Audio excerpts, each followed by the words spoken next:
नमन करते हुए हमारे आरक्षण के जनक राजर्षि छत्रपति साहू जी महाराज को सत सत नमन करते हुए और महान बलिदानी अमर क्रांतिकारी बिरसा मुंडा जी को सत सत हुए और इस भारत देश की महान शिक्षिका हमारी माता, राष्ट्र माता जिसको कहा गया है, शिक्षा की देवी यदि हम कहें तो माता सावित्रीबाई फुले जी को सत सत नमन करते हुए, माता फातिमा सेठ को हमारा सत सत नमन करते हुए और उन तमाम संत गुरुओं को, महापुरुषों को हमारा सत सत नमन जो इस भारत देश के मूल निवासी समाज में पैदा हुए और इस विशाल मूल निवासी वर्ग को जागृत करने में अपना सर्वस्व निछावर किया, उन तमाम संत गुरुओं का हमारा सत सत नमन है।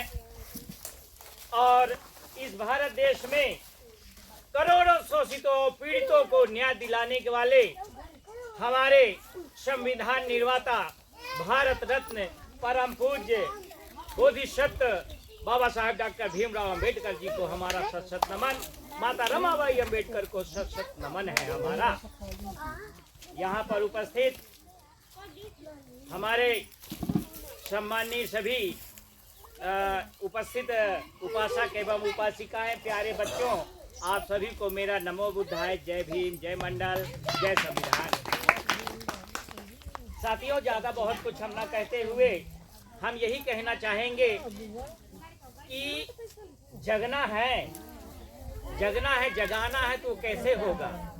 वो तभी हो सकता है जब अपने आप इस भारत देश के मूल निवासी जितने भी संत गुरु हुए हैं उनके साहित्य को, जो पढ़ा लिखा समाज है, जो पढ़े लिखे हमारे सभी बुजुर्ग हैं, माताएं बहनें हैं, तो उनके साहित्य को आप पढ़ें और अपने बच्चों को उसके बारे में पढ़ाएं, बताएं कि हमारे महापुरुष हैं और इन्होंने ये कार्य किया है, हमारे समाज को आगे बढ़ाने के लिए इनका ये योगदान रहा है। तो जब आप उनको बताएंगे तो अपने महापुरुष के बारे में जानेंगे। तो वो तभी हो सकता है जब आप अपने घर में अपने अपने महापुरुषों के पोस्टर माने फोटो रखें, उनकी किताब रखें, उनकी माने जयंती या उनकी पुण्यतिथि को आप लोग मनाएं, वो तभी ये संस्कार धीरे धीरे होता है। ठीक है ना? ये जो आज कुव्यवस्था चल रही है जिसका हम सभी शिकार हैं, तो अब देखिए माने कहाँ से होता है, बच्चों के माने जब हमारी माताएं बहनें गर्भवती होती हैं तभी से गर्भमंगल संस्कार कहा जाता है, वो होता है।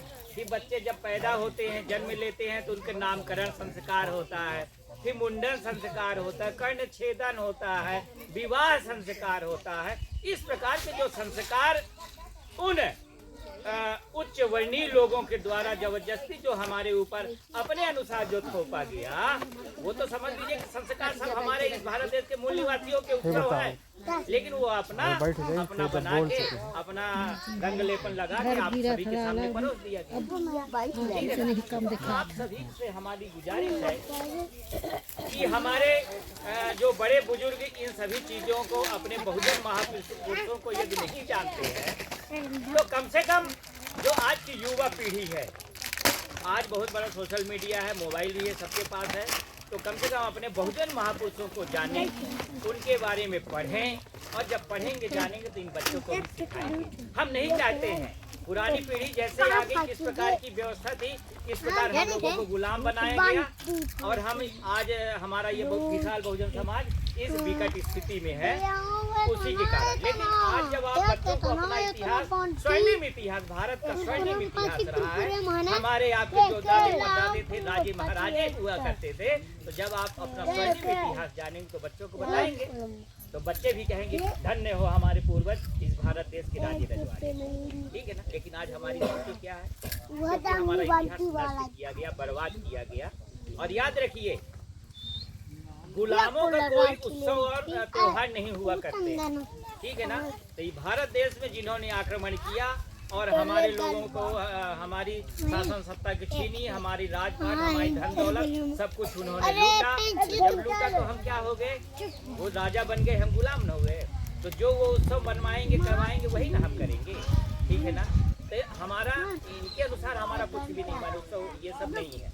हमारे जो है हमारे यहाँ जो उत्सव है, बाबा साहेब की जयंतियाँ हैं, सभी महापुरुषों की जयंतियाँ हैं, इसका जब आप पढ़ेंगे तो जाने। तो कुल मिला के जो हमारे बड़े बुजुर्ग मनुवाद नाम के आरसीसी माने कंक्रीट के उसमें से ग्रसित हैं, फंसे हुए हैं, हिलजुल नहीं रहे हैं, मनुवाद नाम के कंक्रीट से जकड़े हुए हैं। तो हमारी जो युवा पीढ़ी है वो उन माने जो उस मनुवाद नाम के कंक्रीट से जो फंसे हैं उसको जेसीबी का प्रयोग करके, काहे से भाइयों, जेसीबी का प्रयोग करके अच्छे से अच्छे दरख्त, अच्छे से अच्छे जो बिल्डिंग अपने आप को मानते हैं वो भी धराशायी हो जाता है। तो जेसीबी क्या है साथियों, हमारी माताएं बहनें सुन लें, जेसीबी किसको कहा गया है।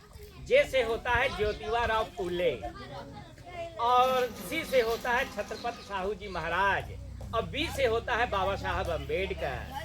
तो चाहे जितना बड़ा कंक्रीट मनुवाद का कंक्रीट से ग्रसित हमारे लोग खड़ा है माने हो, लेकिन यदि आप इन तीनों महापुरुषों की विचारधारा को यदि वहाँ पे आके अपनी बात कर देंगे तो वो कंक्रीट वाला जो जकड़ा हुआ व्यक्ति है या जैसा भी आडंबर से ग्रस्त है वो धराशायी हो जाएगा। इन तीन महापुरुषों को यदि आप पढ़ लें, ज्योतिबा राव फूले जी, छत्रपति साहू जी महाराज और बाबा साहब अम्बेडकर, जेसीबी, ठीक है ना, इनको आप जो है पढ़ें, जाने। हमारे भगवान बुद्ध ने कहा कि मैं जो बात को कह रहा हूँ आप उसको मत मानो, पहले आप उसको, जैसे मान लीजिए मैं बता रहा हूँ तो आप जान लीजिए, और जानने के बाद उसको छानना है, फिर उसको मानना है, ठीक है ना। तो मैं जो बात कह रहा हूँ एक आप उसके अगर जाते हैं तो ठीक नहीं है ना। उसके लिए क्या करेंगे, आप जान तो लिए हैं लेकिन मिलेगा कहाँ से, साहित्य से मिलेगा। तो साहित्य आप पढ़ेंगे, और जब साहित्य को पढ़ेंगे तब आप जाके उसको मानेंगे, ठीक है ना। तो ज़्यादा समय में न लेते हुए हम आप सभी से यही बार बार निवेदन करेंगे, गुजारिश हम करेंगे कि आप ये सभी हमारे नौनिहाल बच्चे हमारे देश का भविष्य है, और इस भविष्य को सुधारना है, बनाना है। उसके लिए क्या करना है कि बहुजन समाज के महापुरुषों की बातों को, साहित्य को आप बच्चों को पढ़ाइए और इनको जो है आगे बढ़ाइए।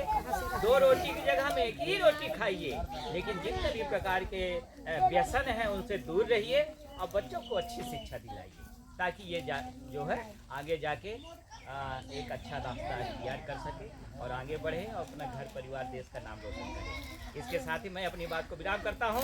नमो बुद्धाय, जय भीम, जय मंडल, जय।